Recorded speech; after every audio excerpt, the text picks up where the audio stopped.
The sun beat down mercilessly over Fort Ridge Academy, where a new batch of recruits was being pushed to their limits. Dust swirled around the open training field as drill instructors barked commands, and a line of young trainees shouted their responses with shaky confidence. Among them was Private Mason Carter, loud, impulsive, and eager to prove himself. He believed toughness meant dominance, and arrogance had already become his closest companion. Everything changed the day the old man arrived. He walked through the academy gates slowly, a faded maroon shirt hanging loose on his fragile frame. His white hair and weathered skin made him look like he could barely lift his own weight, let alone belong near a military ground. Yet he carried himself with a calm, straight-backed presence that clashed with his frail appearance. The recruits paused mid-drill, confused. Mason smirked and elbowed his friend. "Look at that fossil. Academy must be desperate," he whispered loudly. The old man ignored him. He kept walking until he reached Captain Rowe, the head of discipline training. Rowe saluted the old man first, a gesture that stunned every recruit. "Commander Hale," Rowe said with unmistakable respect, "thank you for agreeing to observe today's session." A murmur shot down the line of recruits. Mason scoffed. "Commander? Him?" But Hale only nodded quietly and moved to stand near the training field. His eyes scanned the recruits gently, as if he already knew more about them than they knew about themselves. When the drills resumed, Mason tried harder than usual, showing off, shouting louder, shoving others aside to demonstrate initiative. Hale watched without expression. Eventually, the exercise shifted into a close-quarters simulation, mock hostage situations, reaction testing, disarmament drills. Mason was selected for the lead role. As they practiced, his frustration grew. Someone bumped him. Another laughed when he tripped. The instructors barked corrections. Mason's confidence cracked, and irritation slowly boiled into anger. Commander Hale continued observing quietly, hands behind his back. To Mason, that silence felt like judgment. During a break, Hale approached a struggling recruit who had dropped his training weapon. Instead of scolding, Hale crouched beside the young man and picked up the fake handgun, explaining tips in a soft tone the others could barely hear. The recruit nodded gratefully. Mason watched with rising bitterness. "Why's he babying them?" He muttered. "Old man thinks he still matters." When training resumed, Mason was simmering. The next drill involved reaction to confrontation. It was supposed to teach recruits how to stay composed under provocation. Hale volunteered to stand in as the civilian antagonist. The idea seemed absurd to Mason. What threat could an old man possibly represent? The drill began. Each recruit took turns stepping in front of Commander Hall, controlling the situation with verbal commands. Hale, in turn, played the role of an uncooperative civilian, nothing extreme, just mild irritation or confusion. But when Mason stepped forward, his pride got the better of him. Hale barely began speaking when Mason snapped, "Shut up!" He shoved Hale back, breaking protocol. The field went silent. Captain Rowe barked, "Carter, stand down." But Mason's anger drowned out reason. He yanked the training pistol from his holster and pointed it at Hale's forehead. Gasps erupted from every side. The other recruits froze. Even the instructors were too shocked to react for a heartbeat. Commander Hale did not blink. He simply looked at Mason, calm as still water. "What will you do now, old timer?" Mason taunted, voice shaking with adrenaline. Hale's eyes held no fear, only disappointment. And somehow that shook Mason more than anything else could have. Captain Rowe shouted again, "Carter, lower your weapon." But before anyone moved, Hale spoke softly, almost gently. "Son, that is the most dangerous position you can put yourself in." Mason laughed sharply to mask his fear. "Dangerous for me? I'm the one holding the gun." "Exactly," Hale replied. His voice remained calm, steady. You think a weapon gives you power. But power without control is a threat to yourself most of all. Mason's grip tightened. Stop talking like you know everything. Hale slowly raised his hand not toward Mason, but toward the side of the weapon. If this were a real conflict, he said, you would already be dead. Before Mason registered the words, Hale moved. It happened faster than anyone else could process. With a sudden fluid motion, Hale shifted his weight, tapped Mason's wrist, twisted the pistol free, and stepped back in a single breath. Mason stumbled backward as the fake gun clattered to the ground. He stared at his empty hands, stunned. The entire field froze in disbelief. Captain Rowe rushed forward, but Hale stopped him with a subtle gesture. Let him understand, Hale said. Mason's face turned pale, humiliation flooding his chest. How did you? You're an old man. Age doesn't erase skill, Hale said simply. And arrogance doesn't create it. The other recruits stared at Hale with new eyes. His movement hadn't been shaky or slow, it had been controlled, precise, practiced. It was the kind of movement that came only from years of real combat experience, not drills. Hale looked at Mason, not with anger, but with a sorrowful kind of wisdom. I've seen boys like you, Hale said quietly. Brave but blind. Loud but empty. You think fearlessness makes you strong. It does not. Mason clenched his fists. I'm not afraid of anything. Yes, Hale said, you are. You're afraid of being insignificant. Afraid others won't see you. So you shout. You threaten. You point a weapon at a man who never raised a hand against you. The words sliced deeper than any reprimand ever had. Mason felt a lump form in his throat. He opened his mouth to argue, but nothing came out.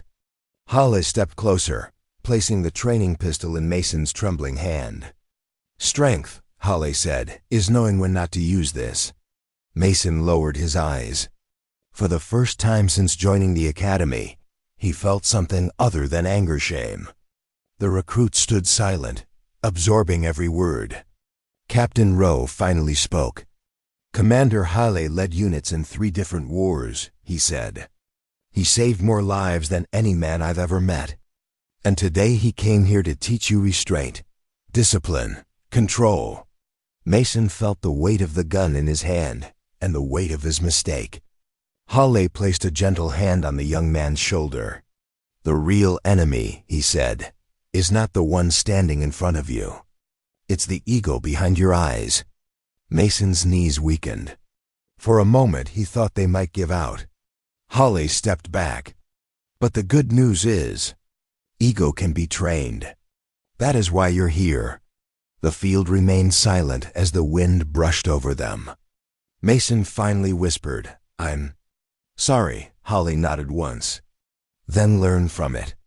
A soldier is not measured by his pride, but by his discipline. And with that, the old veteran turned and walked away, leaving the entire academy speechless. After the unexpected confrontation between Darren and the old veteran, the atmosphere around the academy shifted drastically. Recruits who once marched with careless confidence now carried themselves with quiet caution, each replaying the scene over and over in their minds. The memory of the old man's swift disarm and his words sharp as steel hung in the air, like smoke that refused to fade. Darren Holt, who once strutted with a superiority that annoyed everyone around him, walked with his head lower than usual. Pride had always been his shield, and for the first time, someone had managed to pierce straight through it. For the rest of the day, he avoided eye contact, even with his closest friends. But guilt has a way of tightening around a person's chest when left unchecked, and by nightfall, Darren's thoughts had become a prison of their own. He lay in his bunk, staring at the ceiling, the veteran's calm face haunting him. If you knew the things I've seen. The words echoed like footsteps in a hollow corridor. Across the barracks, the mood remained subdued. Even the usual talkative recruits had fallen unusually quiet. each processing their own reaction to the old veteran's presence. Some felt admiration, others fear, but all of them felt something they had never felt during training before, a sense of genuine respect for a man they had previously dismissed. Long after lights out, Darren finally forced himself to sit up. His roommate, Blake, turned to him with tired eyes. "You still awake?" Darren nodded slightly, his jaw tight. "I messed up," he whispered. Blake didn't reply at first. He had been there front row when Darren raised the pistol. He had felt his own chest tighten as if he were the one threatened. "Yeah," Blake said finally. "You did." Darren winced. It wasn't anger in Blake's voice, but honesty, the kind that hits harder because it's true. "I don't know why I did it," Darren admitted. "I just lost it." Blake shook his head. "No, you didn't lose it. You never had control to begin with." The words struck Darren like a punch. But instead of defending himself, he nodded again, accepting the truth he had avoided for so long. "I need to talk to him," Darren said after a while. Blake raised a brow. "The old man?" "Yeah. He'll probably break your arm this time," Blake muttered, though a hint of a smile tugged at his lips. "Yeah," Darren said softly. "Maybe I deserve it." Morning came slowly, dragging the previous day's weight along with it. The recruits gathered on the grounds, but today their eyes searched for the old veteran with a mix of anticipation and nervousness. Mr. Hawley arrived shortly after dawn, escorted by the drill sergeant, who explained that the veteran would continue observing training for the week. As the recruits trained, Mr. Hawley stood off to the side watching quietly, his gaze steady, noticing everything: mistakes, strengths, weaknesses, fear. Some recruits worked extra hard, desperate to impress him. Others tried not to look his way at all. Darren, however, watched the man closely studying him, waiting for the right moment. It came during a break between drills. The rest of the recruits scattered toward the shade, drinking water and stretching sore muscles. Darren took a slow breath and walked toward the veteran. Every step felt heavier than the last. When Mr. Hawley looked up at him, his eyes were neither harsh nor gentle, simply observant. Darren swallowed hard. "Sir, I want to apologize." Silence lingered between them. Darren continued, words stumbling out faster than he intended. "What I did yesterday, it was stupid, disrespectful, and dangerous. I don't know why I reacted like that." You thought aggression made you strong," Mr. Hawley said, finishing the sentence for him. Darren lowered his head. "Yes, sir." The old man studied him for a moment before speaking again. "You're not the first young soldier to mistake anger for power, and you won't be the last." Darren looked up, surprised by the lack of condemnation in the veteran's tone. "But strength," Mr. Hawley continued, "is measured in restraint. In discipline." Darren nodded slowly. "I know. I want to learn that." Mr. Hawley regarded him thoughtfully. Then, without warning, he walked past Darren and gestured for him to follow. Confused, Darren obeyed. The veteran led him to an open patch of ground away from the others. "Show me your stance," the old man said. Darren immediately straightened into a combat-ready position. "No," Mr. Hawley said sharply. "Not the stance they taught you. Show me the stance you used when you first pointed that gun at me." Darren hesitated, embarrassed. But he complied. The veteran circled him with a slow, practiced pace. "You see," he said, "you weren't standing with stability. You weren't thinking. You were reacting." Darren frowned. "I didn't realize. That's the problem. You didn't realize anything. You let emotion decide your actions." Mr. Hawley tapped Darren's chest with 2 fingers. "This is where your battle was lost." Darren felt heat rush to his face, but this time it wasn't anger, it was understanding. "So how do I fix it?" he asked. The veteran stepped back. "Discipline, patience, control, and above all awareness." He glanced at the ground. "Pick up the pistol." Darren looked behind him but realized the veteran was pointing to a training pistol lying nearby, no doubt placed there intentionally. Picking it up, Darren held it cautiously. "Now aim at me," Mr. Holly said. Darren froze. "Sir, I can't. Aim at me," the old man repeated. His voice wasn't commanding, yet it left no room for refusal. Darren raised the pistol slowly, hands trembling. "Good," said Holly. "Now, breathe." Darren took a slow breath. Again. Darren inhaled. "Your hand is shaking," the veteran observed. "Why?" Darren swallowed. "Because I don't want to disrespect you again." "No," Mr. Holly said. "You're shaking because now you understand the weight of this action. Yesterday you didn't." Darren lowered the pistol, staring at it in his hands. "I'm sorry," he said again, voice cracking. "I didn't just disrespect you. I disrespected everyone here." Mr. Holly placed a hand on his shoulder. "Acknowledging your mistake is the first step toward becoming a soldier worth following." The words lifted something inside Darren, something heavy he had carried for years. "Thank you," he murmured. "Don't thank me yet," the veteran replied. "Your real lesson starts now." And with that, training resumed. But this time, Darren worked harder than ever before, not to impress. Not to dominate, but to improve. Mr. Holly observed him more closely than the others. OCCASIONALL, while offering brief corrections or subtle nods of approval. The other recruits gradually noticed the shift. Darren was no longer the loudest, no longer the quickest to anger. Instead, he moved with a quiet determination they hadn't seen before. By midday, the drill sergeant called all recruits into formation for a special announcement. "Listen up," he barked. "Tomorrow morning, we're running a simulation test. A full tactical drill. And Mr. Hiley will be overseeing all of it." Murmurs rippled through the ranks. A test under the watch of a real veteran was no small thing. The sergeant continued, "This drill will determine your readiness. If you fail, you'll repeat the entire week." Groans followed, but Darren felt a tightening in his chest.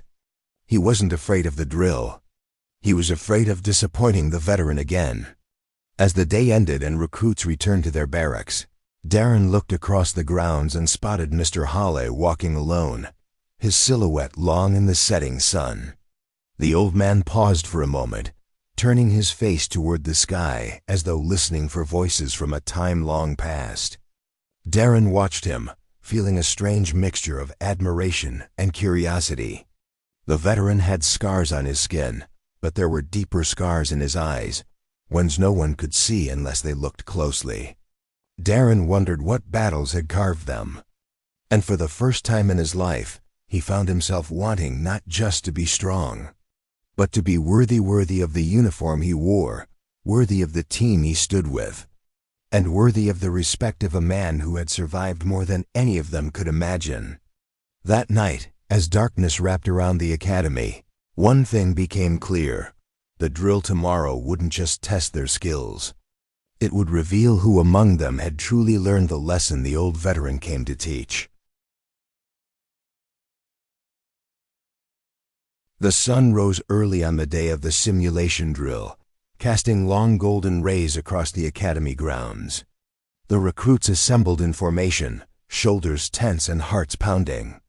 Each one determined to prove themselves under the watchful eye of the old veteran. Mr. Holly stood silently beside the drill sergeant, his posture firm despite his age, his gaze scanning the group with the same sharpness he had shown on the battlefield decades earlier. Darren Holt stood among the recruits, breathing steady, his mind focused in a way it had never been before. The shame of his previous mistake had transformed into a quiet resolve to do better, to learn, to earn the respect he had lost. When the drill sergeant began outlining the simulation, the recruits listened attentively. "You will operate in team-based squads," he barked. "You will navigate the obstacle course, clear designated zones, secure objectives, and extract safely. Simulated hostiles will be staged throughout. Your performance will be evaluated by Mr. Hale. A few recruits exchanged nervous glances. The idea of being judged by a man who had lived through real combat made this drill far more intimidating. Squad assignments posted on the board, the sergeant continued. You have 2 minutes. The recruits moved quickly. Darren scanned the list and felt his stomach drop. He had been assigned as squad leader. Blake clapped him on the back. Looks like they believe in you, he said. Darren wasn't sure he believed in himself yet, but he nodded. Let's make sure we don't screw this up. The squads gathered at their starting points. Darren's squad consisted of Blake, a fast and strategic thinker. Reyes, the strongest physically. Cole, the quiet one with sharp reflexes.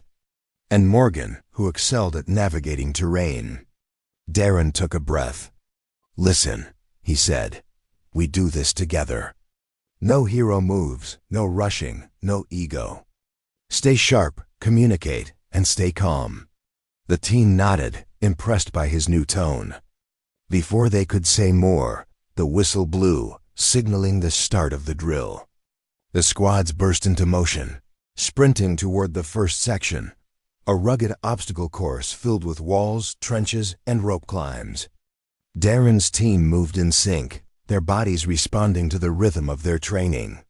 Darren scaled walls, vaulted barriers, and crawled under barbed obstacles without hesitation.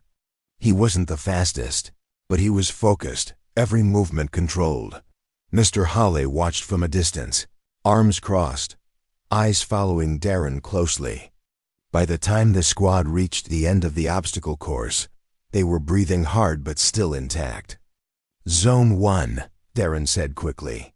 Simulated enemy ahead. Reyes, take the right flank. Blake, left. Morgan, stay central and call positions. Cole, you're my cover. They moved into formation.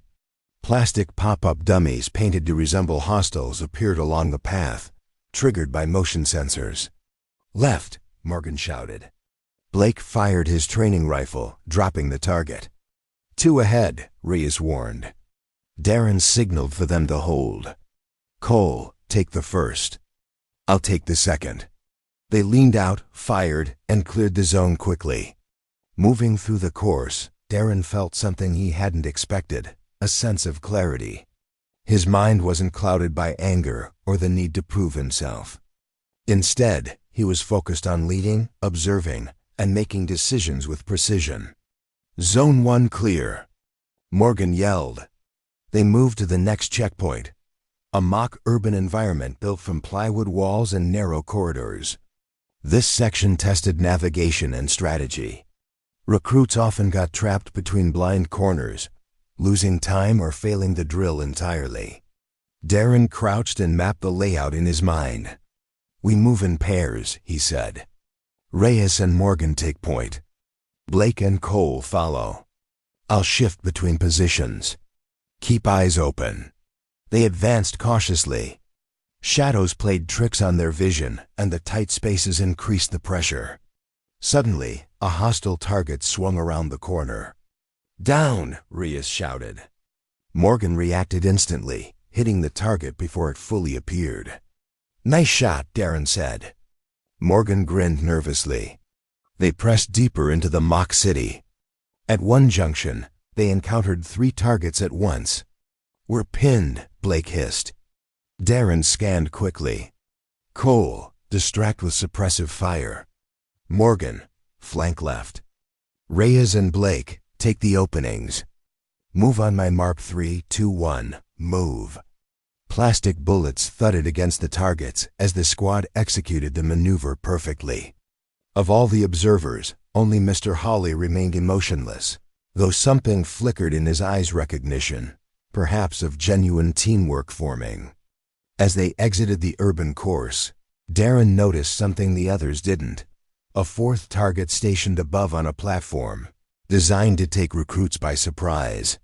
Without hesitation, Darren pulled Blake back just as the target swung into view and Cole shot it down. Good eye, Blake said breathlessly. Thanks, Darren replied, though he stole a glance toward Mr. Hawley, who gave the slightest nod. The final stretch was the most difficult, the extraction phase.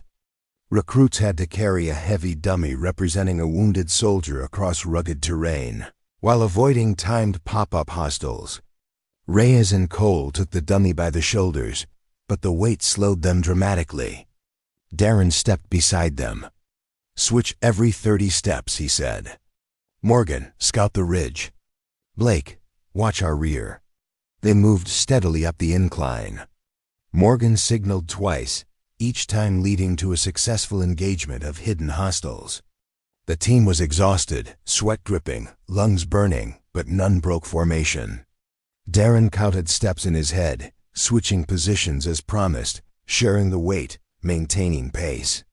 As they neared the extraction point, they encountered the final challenge, a simulated ambush.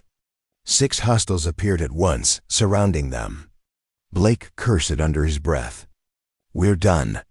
No, Darren said sharply. Form a line around the dummy. Reyes left. Cole, right. Blake, front. Morgan, back. I take center. Fire on rotation. Nobody breaks. The team moved instantly, trusting his command. Targets popped up. Shots fired. Cartridges clattered. Darren coordinated every movement, calling directions with precision. One by one, the hostiles went down. Silence followed. They had cleared the final ambush.